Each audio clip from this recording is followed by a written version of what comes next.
And after attending the BIMSTEC Summit, PM Narendra Modi is headed to Sri Lanka for a 3-day state visit at the invitation of President Anura Kumara Disanayake.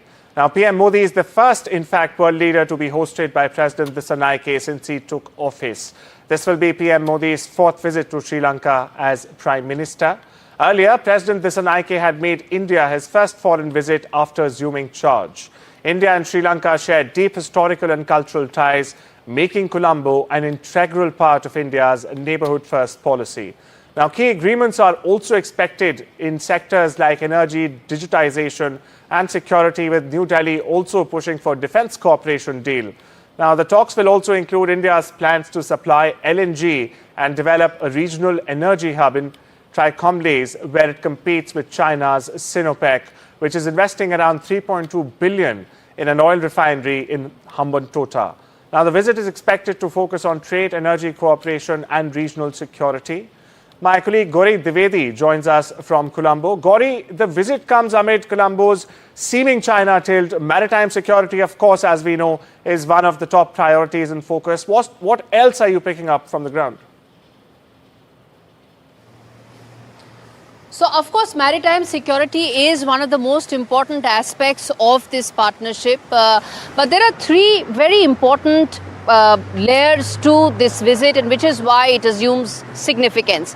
One is that the Sri Lanka relationship is extremely important to India because of the location of Sri Lanka, the fact that there's been a heavy and growing Chinese interest in this region, the fact that there have been increasing Chinese interest in terms of large-scale projects. We saw that during the Rajapaksa tenure. We saw the downhill that happened for the Sri Lankan economy. And since AKD's dramatic rise last year and his presidency, India and Sri Lanka have been looking to really build up their relationship both on the economic side, the strategic side and the defense side. There have been talks about a possible defense pact. If that does take shape in whatever form, we are yet to get any concrete details as to what it could be, if at all. But if it does happen, that could really reshape this entire Indo-Pacific region, particularly the Indian Ocean region. And you could see a lot closer collaboration between India and Sri Lanka, maritime security being one, but research and development around these aspects being the other. The research and development, rightly so, being the other major topic for discussion. Gaurie, Sri Lanka is also, in fact, keen to attract foreign investment to stabilize its economy after we know the 2022 financial crisis. India, New Delhi, has already provided $4 billion in financial assistance. Now, at this time, how important is this visit for Colombo and Disanayake's government and the economy? Mr. Dissanayake has come on a lot of promise, and he needs to deliver on really changing the economic landscape for the average Sri Lankans. The reason why he came to power is because of the kind of economic downturn that the average Sri Lankan saw. And during that time, it was Indian assistance, Indian aid, Indian grants that really helped the worst of Sri Lanka to really tide it over, not the Chinese loans. And that distinction came out very clearly for the Sri Lankan policymakers, the government officials and a lot of people, the common Sri Lankan as well.